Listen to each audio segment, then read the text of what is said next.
Tout au long de la vie, un nouvel antigène porté par une bactérie ou un virus, pénétrant dans l'organisme, peut provoquer l'apparition d'une maladie infectieuse.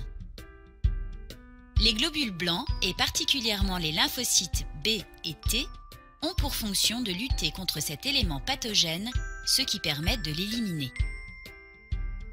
Les lymphocytes B reconnaissent les antigènes portés à la surface des bactéries et des virus.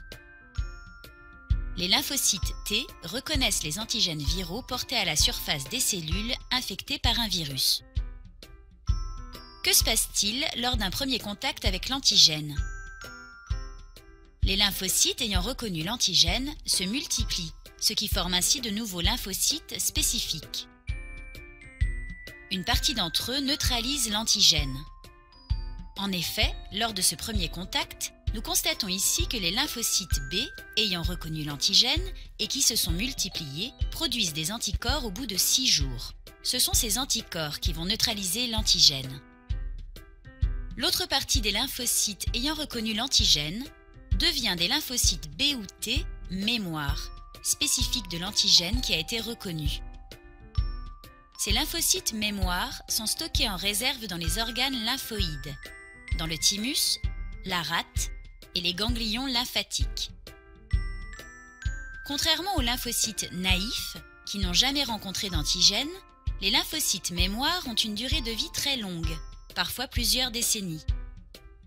Que se passe-t-il lors d'un deuxième contact avec un antigène? Lors d'un nouveau contact avec un antigène déjà connu, celui-ci est conduit dans les ganglions où il trouve les lymphocytes mémoire prêts à réagir contre lui. Le contact avec l'antigène les active et ils rentrent immédiatement en division cellulaire, ce qui entraîne un gonflement des ganglions.